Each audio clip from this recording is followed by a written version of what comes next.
All right, so I had to do some work with Shea there to get everything the way it needed to be. So I'm going to try to bring him back in here.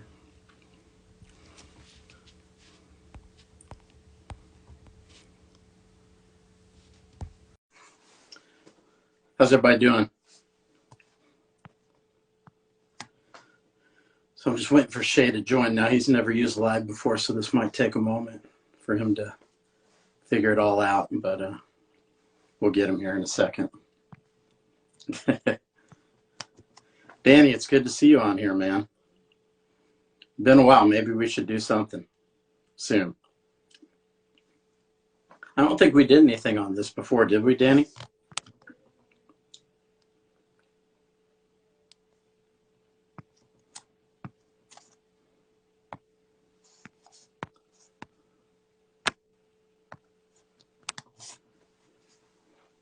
Yeah, I'm doing well, man. Doing really good. I'm just trying to get Shea Conley in here, but hopefully he can figure out how to join this.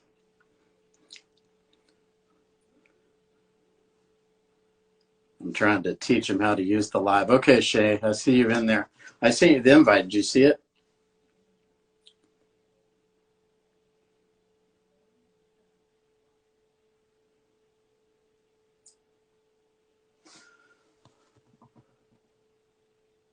I'll try to send you another one right quick.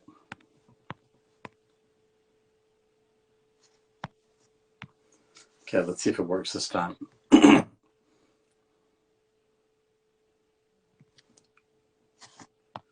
right, Shea, what's up, man? Not much. I'm just trying to figure out how to do this thing. Yeah, now we got it, so it's all good.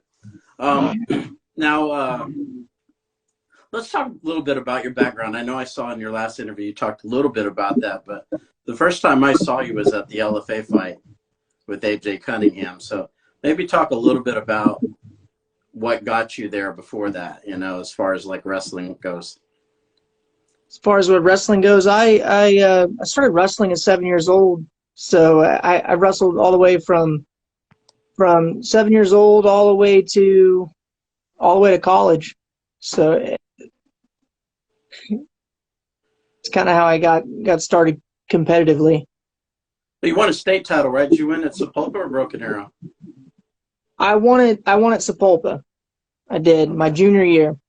And in high school, I qualified 4 times. I got second my sophomore year. I got first my junior year and third my senior year at Broken Arrow. And then how long was it after you were wrestling in college that you kind of got into MMA, so to speak? I started coming. I would go in and out of JiuJitsu in between wrestling seasons just to play around because I really liked it.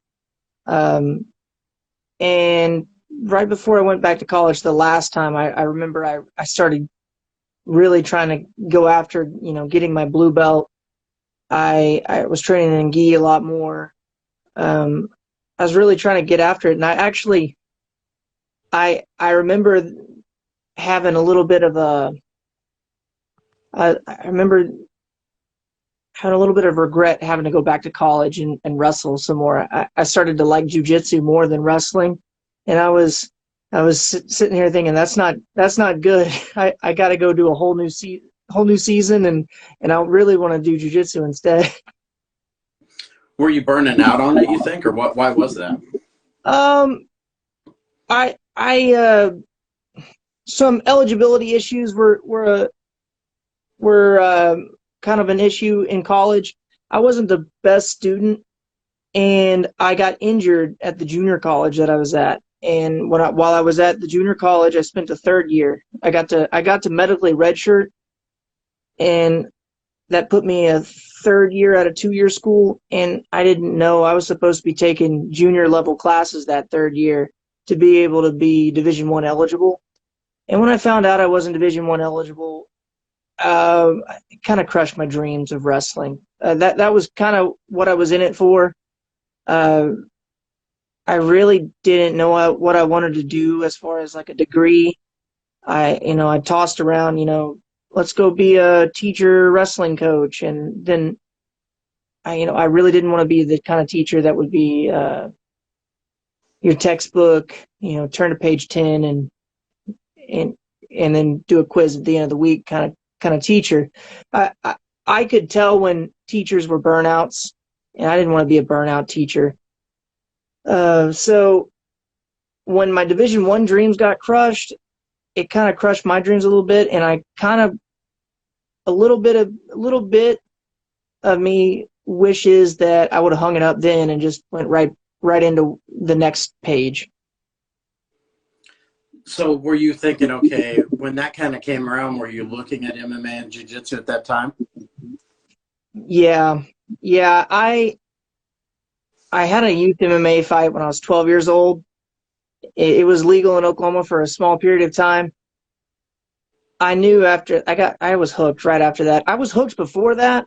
I didn't really know what it was like, honestly. I didn't know what the experience would actually feel like. But there was always something about me that I always told myself, when I'm done with school, I'm going to give it a shot. And so how many years have you been fighting now? I started aside from the 12-year-old fight. aside from yeah. the 12-year-old fight.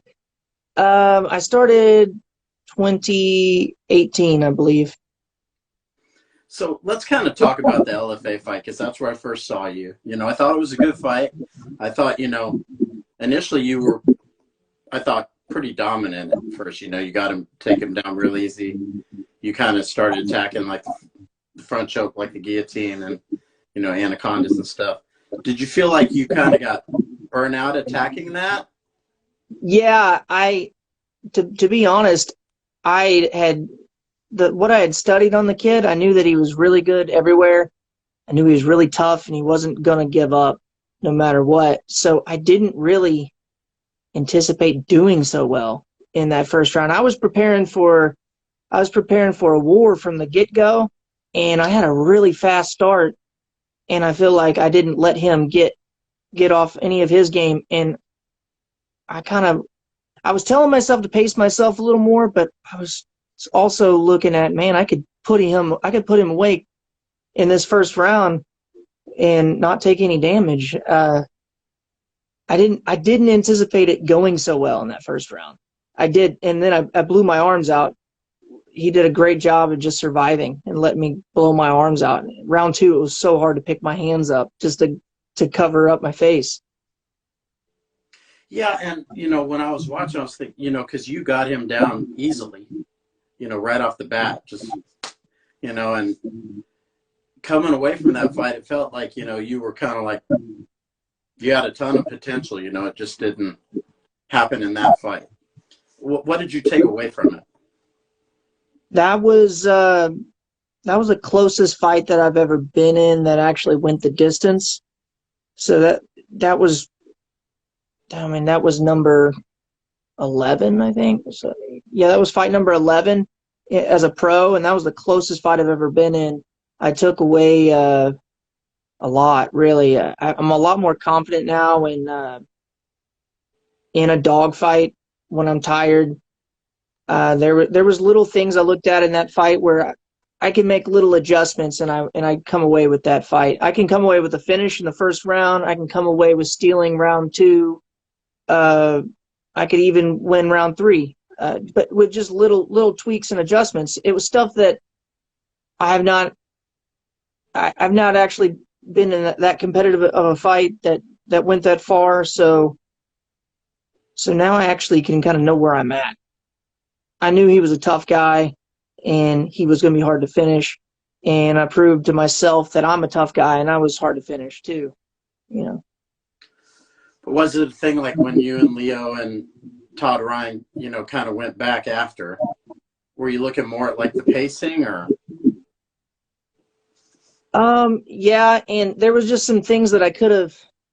Well, one, pacing, like, hey, maybe if you don't know for sure if you have the choke, maybe let's get on top and weigh on him a little bit, make him carry your weight and get tired.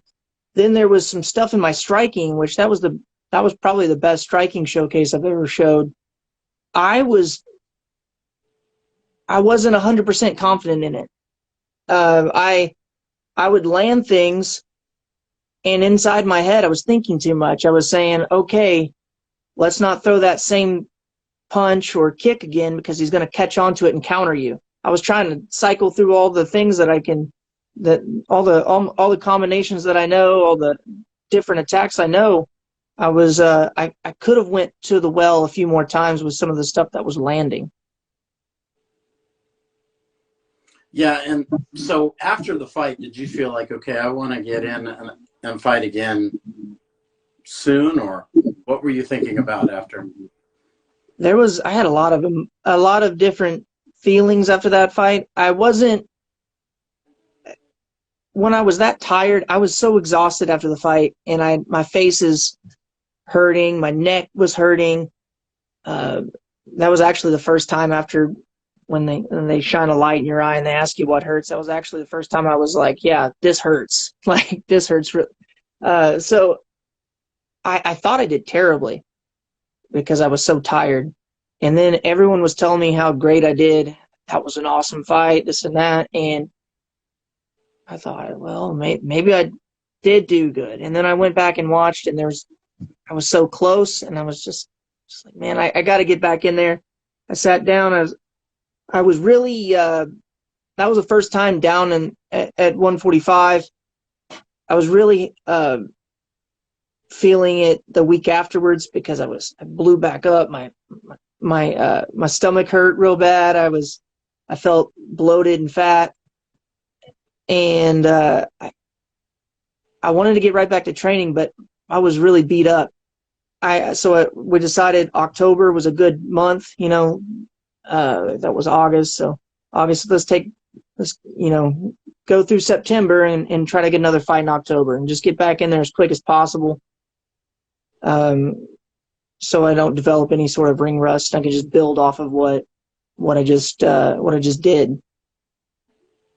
Now, what do you know about the guy you're fighting in XFL? He's the champion. He's the 155-pound champion.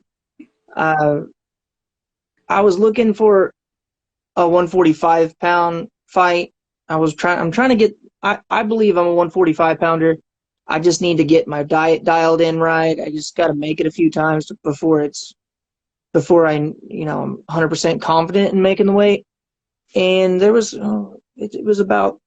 I've been training.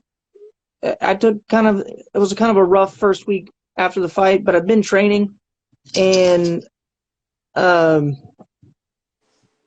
offered me, the 155-pound champ for a non-title fight. It's kind of confusing to me and others, but they offered me that fight, and the matchup wise, he's a good fighter. I think it's a great fight for me, but I think I can come away with it. It's a good calculated risk. Now, when it comes to the fighting, like, is this something where you feel like this is something I want to do? Be a fighter, or is this something where you're kind of fighting and maybe still thinking about it? Well, I'm putting all my eggs in the basket. I'm going to try to be a fighter. I want to do JiuJitsu for the rest of my life. I want to teach maybe, or help teach, whether it be at my gym or teach at my own gym one day. That's the goal.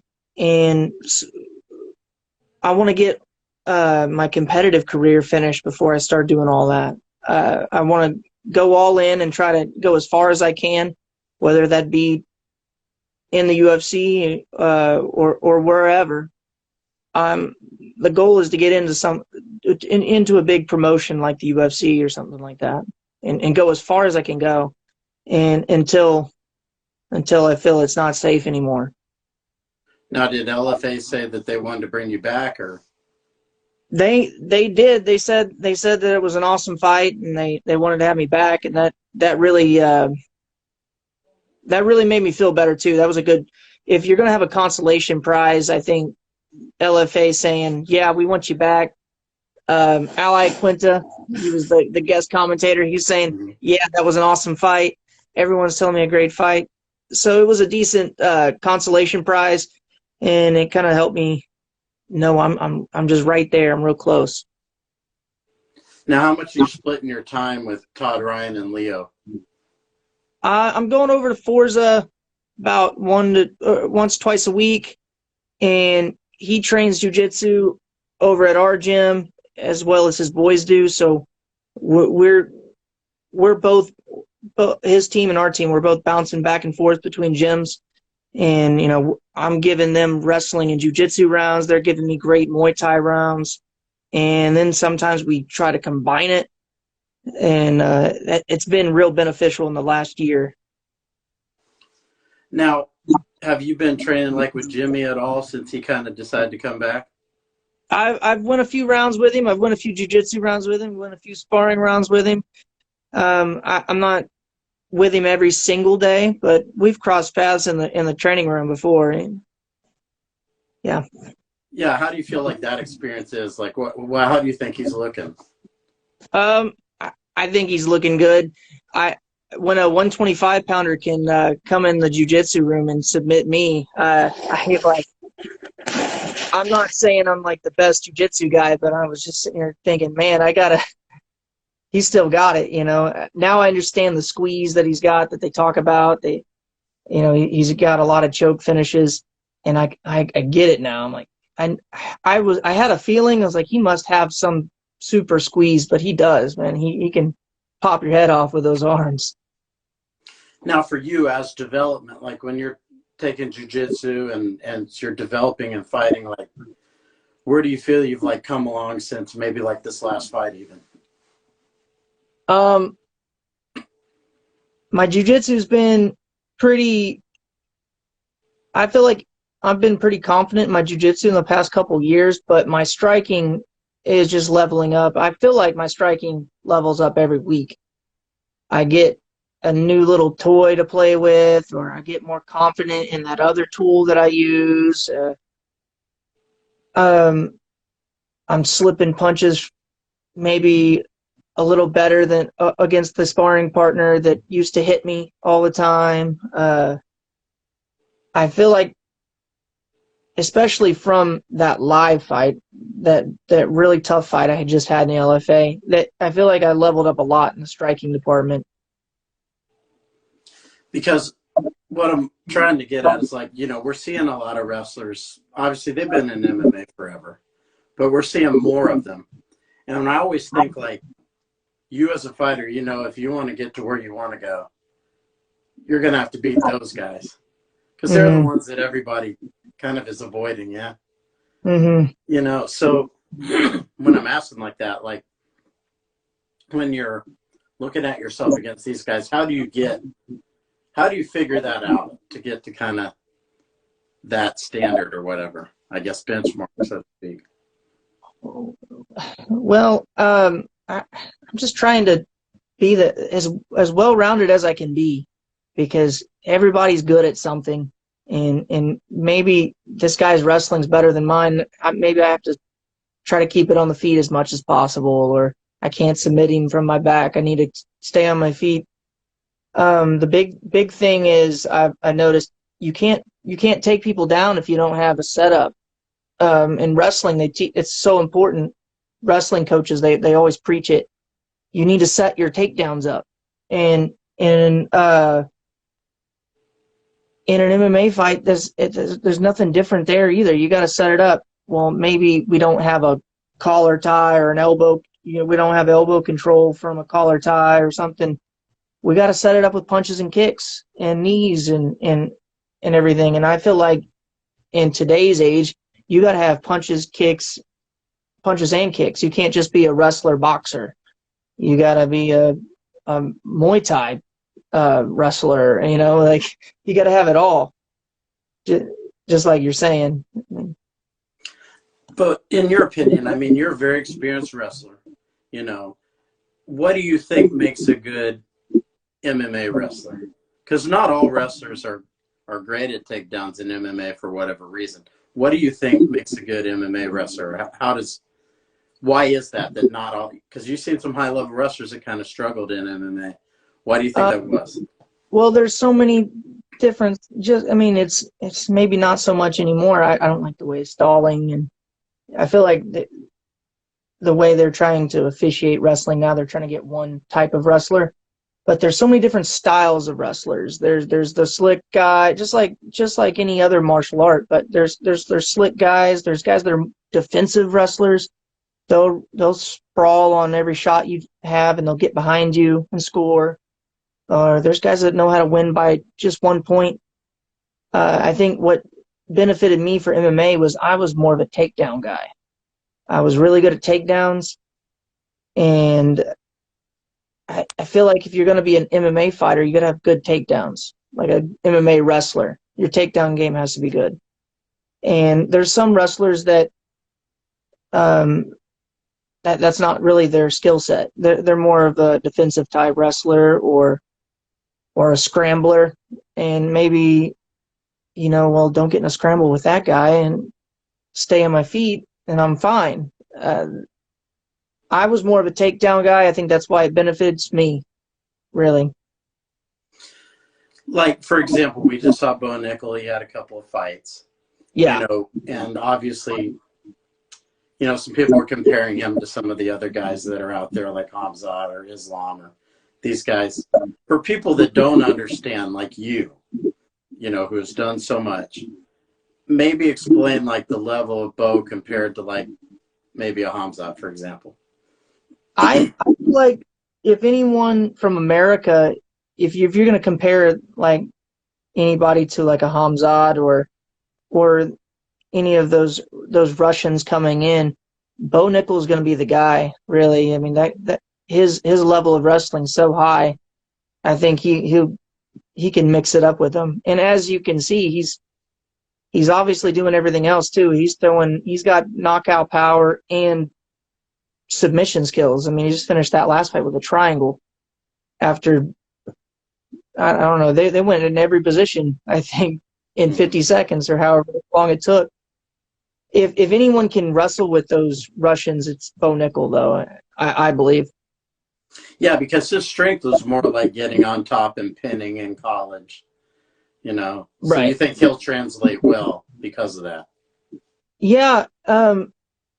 I think one guy that everyone talks about their great wrestling they don't ever think about is I don't think he was the greatest MMA wrestler, was Yoel Romero. Right. He's got amazing takedown skills, but he doesn't have any hold down skills. He doesn't have it didn't seem his last fight he finished on top. But in freestyle wrestling, you try to turn them and then they stand you back up. And after like 15 seconds or however long. And I'm actually kind of surprised that some of the Russians, some of those foreign wrestlers actually do have top game. They must train their grappling, because I think it's because of the Samba. The Samba, yeah, it's something to do with the Samba. It's got to be. Sambo's a pretty cool sport. It's got to be the Samba, because Yoel Romero had a hard time holding fighters down whenever he needed to get takedowns and maybe ice a round out. He had a hard time doing that. And I believe it's just because in freestyle wrestling, you're not required to hold somebody down. They're not trying to stand up off the bottom. Yeah, I think a lot of people think just because the guy's a great wrestler, like Olympic wrestler or whatever, that he's a great MMA wrestler. But like you're saying, it's not necessarily the case. Mm-hmm. Yeah, I feel like I kind of contradicted myself a little bit. I mean, you got to have great takedowns. That's where it starts. If you're a good takedown guy, you got a great chance of getting the takedown. But you also have to develop a top game, too. Not everybody's going to play jiu-jitsu on the ground. They'll try to get to that cage and stand up. So that's where collegiate folk-style wrestling and, American style wrestling, that's where it really benefits. A Bo Nickel will cling to your back I bet, and ride you out and get those legs in and do some work. Yeah, can you explain that to people, like the advantages? Because I've heard kind of chill talk about that folk style versus freestyle. Maybe elaborate on that a little bit. Well, so in folk style, they reward you for getting off the bottom. You get a point to get away from them. You get 2 points for reversing them. And in freestyle, that's not the case. It's been a while since I wrestled freestyle, but you just pancake out on your stomach, and I always thought that was silly. Honestly, growing up, I was the only person that thought freestyle is not as good as folk style, and it would have benefited me more than anything because I was a good takedown guy and wasn't even the best on top. But I always thought, in what sport, in what fight scenario is uh, you know, pancaking out on your face, on your belly, and what fight is that a smart idea? It's not. And then they stand you back up. I don't like the sport aspect of wrestling, especially freestyle wrestling. Freestyle wrestling it's been made a lot more entertaining nowadays because of the whole Save Olympic Wrestling movement that happened a few years ago now. But it's really mostly takedowns now, and there's not a control aspect to it. And that's what's so cool about folk style wrestling. You go watch, the NCAA national championships, and you'll see some amazing wrestling. Um, you get in college, you get fighting time. I mean, you'll get an extra point if you at the end of the match you got over a minute of control time on top. You'll get an extra point, and that's kind of cool because the clock will go back and forth. You know, you can erase your writing, like that guy's writing time by writing him out. There's so much more control in folk style wrestling, and I feel like that's super important in MMA. I was really kind of when Ben Askren started fighting, I didn't know if his takedowns were going to be good enough to catch some of those super fast athletic strikers. But whenever he got them down, they didn't get up because he was so good at controlling people. Um, yeah, really. And then there's other guys like that weren't wrestlers, but like Damian Maya. If he got on top of you, I mean, that was great. He had great control. Yeah, so I wanted to ask you, like, did you watch Nicky Rod versus Gordon Ryan? You know, the wrestling versus Gordon in this last Abu Dhabi. That's one match I missed. I think I saw like a little highlight of it. Gordon just let him take him down and went right to it. Yeah, as a wrestler approaching someone like him, what do you think a guy like Nicky Rod could do that maybe would have given him more success? Uh, and you got to kind of change your tactics, I guess, depending on what you're doing. But if they're doing a grappling match, um, get better at jiu-jitsu. Really. Yeah. And that's kind of funny to say. I mean, those guys are the best in the world in grappling. So it's kind of funny for me to tell them to do that. But when it hits the ground, now what?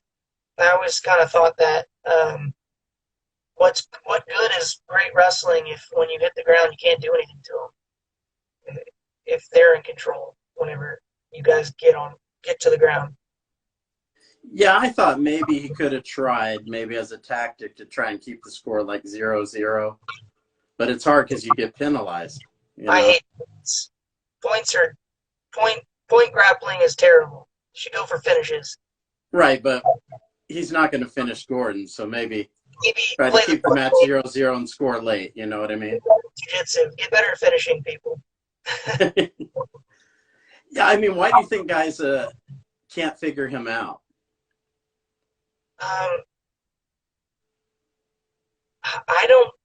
I can't really say. He's got he's great everywhere. I mean, he'll pin you. He'll pin your shoulders to the mat. They talk a lot about pinning when they're on top.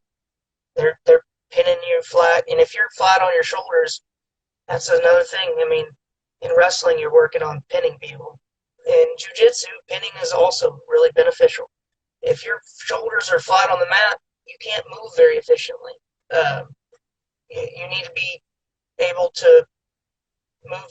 You need to be on your side. You need to be able to hip up. You need to be able. But if your shoulders are pinned, you're most likely your core's open.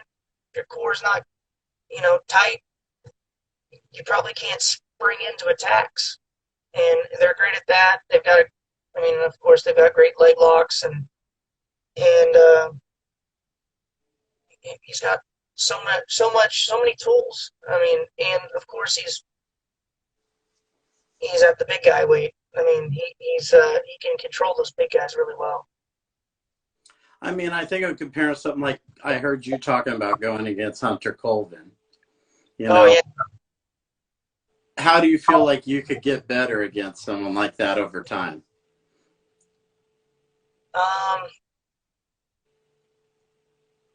Just do it more. I don't just You just gotta keep going. You just gotta put more time in than them, and that's sometimes kind of like guys like that.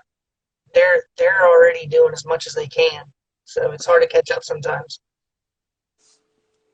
But you feel like, as you're training, that you're getting better and better at the jiu-jitsu aspect? Oh yeah. At a certain point, though, size matters too. I mean, for me anyway, I don't know those guys that are like Gordon Ryan size, man. It's hard to compete with guys that big. Size matters whenever everybody's good. Right. Let me ask you about something I didn't ask you before, but when you were trying to finish AJ Cunningham in LFA, why do you think you weren't able to? Well, on the armbar specifically, the armbar, his arm was crackling and popping. I felt it and heard it, and I was trying to break it. I just, he defended. He hung in there just long enough to get enough space, for his arms. His shoulder, on like the anaconda choke I had, I think he had enough space between his shoulder and his neck. I needed to get that arm tucked a little more in, and feel like I need to do more grappling rounds with gloves on and stuff like that. That might have been a factor. Honestly, he's just really good. He talks about training with Bryce Mitchell. He's obviously put in some rounds. He knows how to survive. If I would have tried to maybe stay on top a little longer and play the point game myself, I know there's not jiu-jitsu points in MMA, but if I'd maybe try to take my time a little more, I don't know. I try to be a finisher, and he was really good at not being finished. Yeah, maybe you could get on top and smash more, Yeah, make him carry my weight, soften him up with some ground and pound. I didn't throw any ground and pound. I should have used my ground and pound a little more. Yeah. That's all, hindsight's 20/20. Maybe be a little more patient. I've got 15 minutes. Mm-hmm. Now, I wanted to ask you another thing, because I've kind of been going around, but, you hear people talking like we were talking about Bo Nickel, Hamzat, these people. For someone who's never wrestled, and now they're going to have to fight these guys, how is it that they can try to have success, when they aren't someone who's wrestled for as long as these guys? That's hard. I always have adults trying to ask me, to teach them some wrestling and everything. And I always tell them it's really hard. It's something that's so much easier to teach to a kid when you're little and you're still malleable. Your body can, it's something that your body can grow into. if you stay with it from 7 to 14 to 21, your body can kind of grow with it, and it's more natural. It's like I'm sure it's the same with like gymnastics or something. It's so much easier to teach it to a little kid, and now all of a sudden they can just do a backflip, and they don't have to think as much about it. I feel like the high level, like UFC guys, they do a great job. Like Israel Adesanya, I'm sure they've flown in all kinds of wrestlers, and he seems to have done a pretty good job of defending takedowns, at least at middleweight. Um, that you just got to put your wrestling rounds in and try not to get injured while doing it.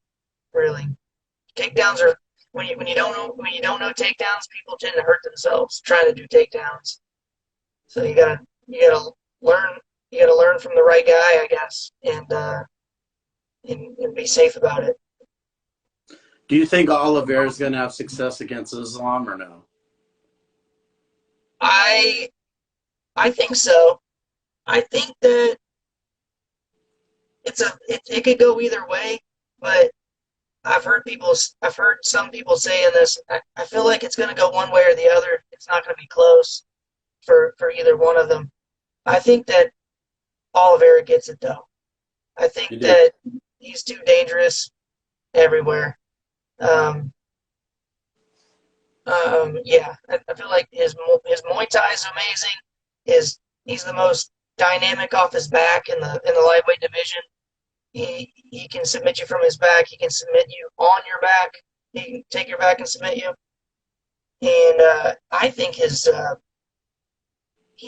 great example of, maybe I didn't learn to wrestle as a kid. He didn't learn to wrestle as a kid. Maybe I don't know how long he's done jiu-jitsu, but they weren't shooting super low, their whole lives like wrestlers do. Drop step into the knee and or shooting low singles. But he will change levels and get to a body lock. And he does a really good job from that body lock, more of a Greco-Roman style. And he takes the back off of that really well. Um, I, that's a great way to teach wrestling to someone who's older, I believe. Teach them some more upper body wrestling, some more Greco-Roman wrestling. Because they're not as fast anymore. Yeah, well, it hurts to get that low sometimes. Uh, when you're talking about changing directions on a single leg or something, I think it's easier to teach them how to get underhooks and get to some trips and take the back and stuff. Yeah, because it seemed like you did a little both of that in your fight that I saw. Yeah. Is that just because you like to kind of have more, maybe more angles of attack when you're wrestling? I wrestled. I was an outside wrestler. I wrestled from the outside a lot. I tried to not be in a tie-up, but if I tied up with you in wrestling, I would always wrestle out of underhooks. I loved wrestling with overhooks and underhooks, and so that actually accidentally blended in well with MMA just because there's a lot of over and under pressed against the cage or trying to push someone into a cage. And I've developed a couple tricks off of that in a couple tricks, I'd call them. It worked out pretty well. For people that want to follow your fight that's coming up, can you tell them like when it is and things like that? It's October 14th. It's going to be on UFC Fight Pass, and I think it starts at 7 o'clock somewhere, 8 o'clock, somewhere around there, in Tulsa, Oklahoma at River Spirit Casino. And for people that want to follow you, like, are you mostly on Instagram or? I've been a lot better on Instagram now that I've been really trying to push this. I've been really trying to push my social media game. You can find me on Instagram here, or you can find me on Facebook. I don't do Twitter, but Instagram and Facebook, that's where you can find me. Well, Shea, I really appreciate you taking the time to do this. I could pick your brain about wrestling forever, but, we'd be here all day. But, yeah, I'd love to talk to you again, like maybe after your fight or something. That'd be great. Yeah, hopefully it's after a good win. Yeah, for sure. Well, it's great meeting you, man. It's great talking to you, and I appreciate you taking the time today. All right, thank you. Yeah. Take care, man. Bye.